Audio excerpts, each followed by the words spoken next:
नैबे लामाया जोबोद हेलो लोगोफोर आंनि गलाब बसुमतारी यूट्यूब चैनलाव नोंथांमोन बयखौबो बरायनाय जाबाय। जोङो दाबसे जायगायाव थांनो नागिरदों दा आप टू सापागुरि टू मालिविटा लामाया दा मा कन्डिशनाव दङ अर्थात मा अबस्थायावहाय दङ जोङो नोंथांमोननो भिडिअनि गेजेरजों जोङो दिन्थिलांनो नाजागोन। नोंथांमोना आंनि भिडिअखौ जोबजासे नायलांदो।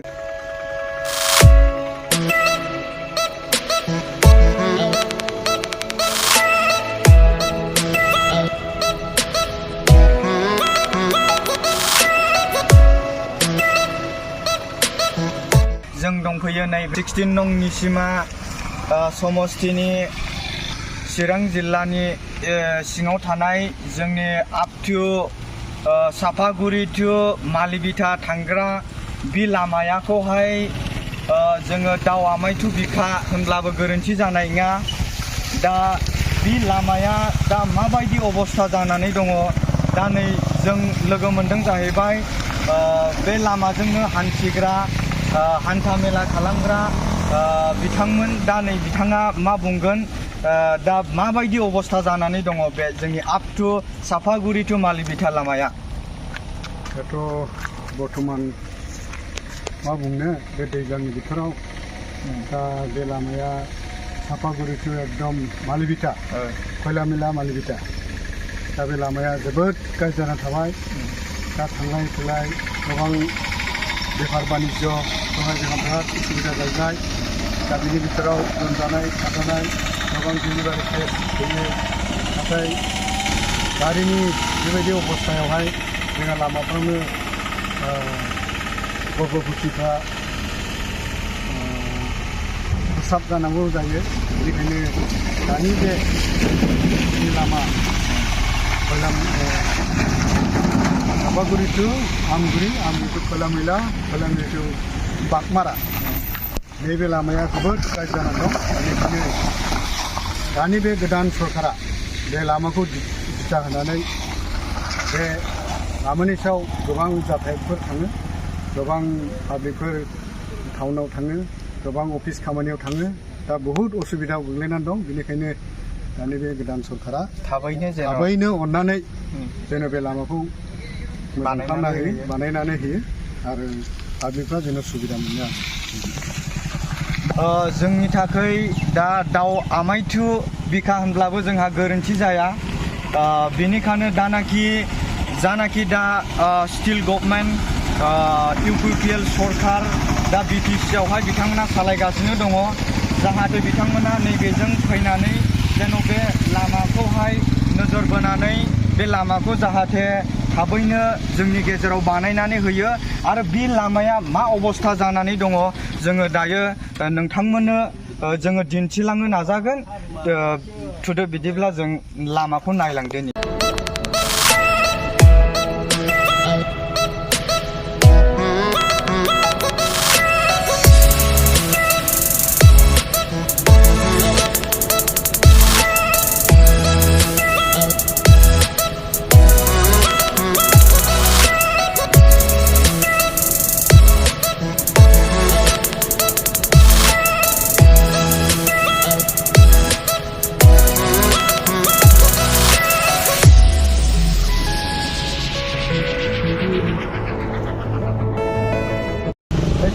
সাপাগুৰি টু মালিভিটা যোৱাৰ ৰাস্তাটো আপোনালোকে কেনেকুৱা প্ৰব্লেম পাই আছে?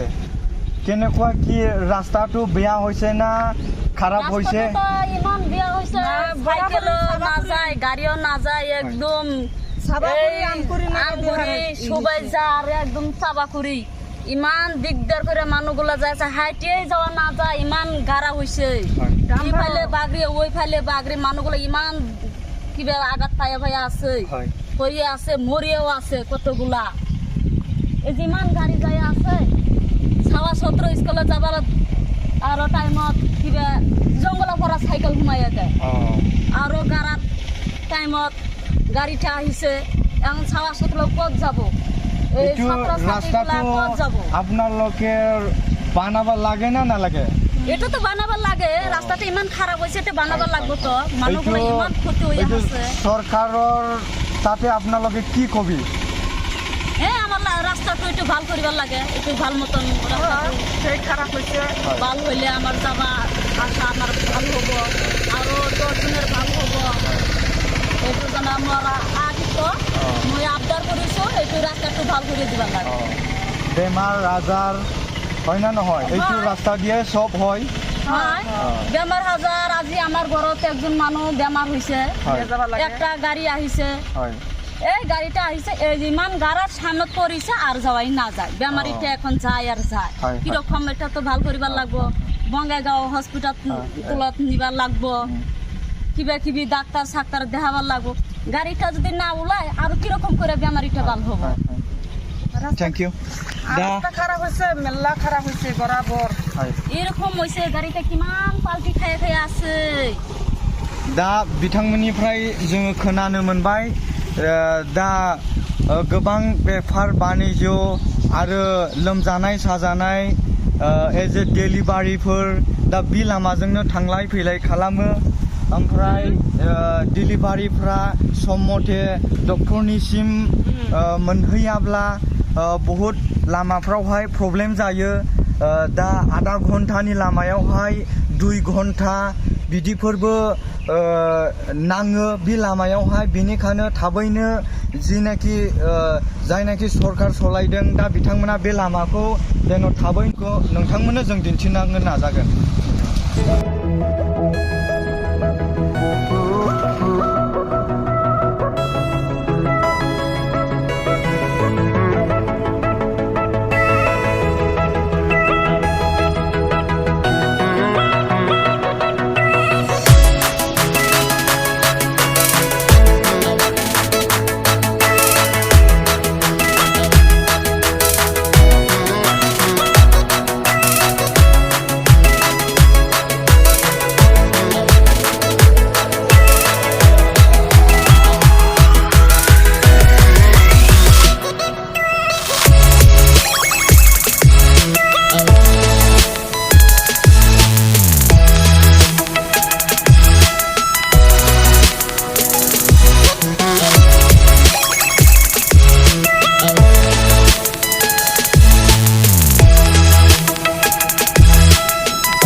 रायजो राजा हरथात नोंथांमोना लामाखौ दा माबायदि कन्डिशनाव दङ आरो जोंनि जिनाखि लिडारफोर जायनाखि सरकार सालायगासिनो दं बिथांमोनाबो भिडिअनि गेजेरजों जुदि नोंथांमोना नुबाय जानांगौ दा जोंनि नैबे आप टु सापागुरि टु मालिविटा थांग्रा लामाया दा माबायदि अबस्था अर्थात माबायदि कन्डिशनावहाय दङ नोंथांमोना नुबाय आरो नुबावगोन जोङो दा ओरै फैयै फैयै जोङो साहानिफ्राय दा जोङो हाग्रामा ब्रिज मोनबाय दा हाग्रामा ब्रिज बारनानै जोङो बेनि ओरै खोलाहानिफ्राय लामाया माबायदि जानानै दङ जोङो बेखौबो नोंथांमोननो दिन्थिलांगोन भिडिअखौ नोंथांमोना जोबजासिम नायलांबाय था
जोङो साहा बिस्कुटफोर जोङो लोंनोसै।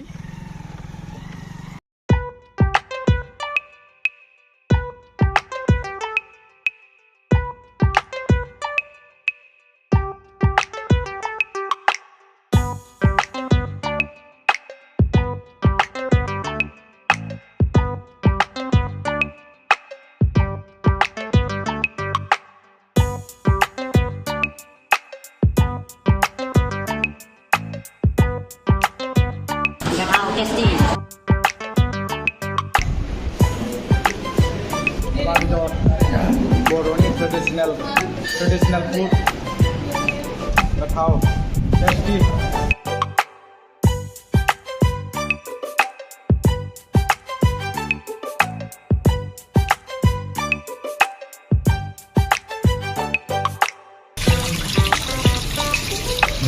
दा जोङो जुदि नोंथांमोना आंनि भिडिअखौ नायनानै मोजां मोनदोंब्ला लाइक खालामदो, कमेन्ट खालामदो, शेयार खालामदो आरो साबस्क्राइब खालामनो नोंथांमोना दाबाव। आरो गोरोन्थिफोर जादोंब्ला आंनि कमेन्ट बक्सआव हाबनानै नोंथांमोना आंनो कमेन्ट खालामगोन। Thank you.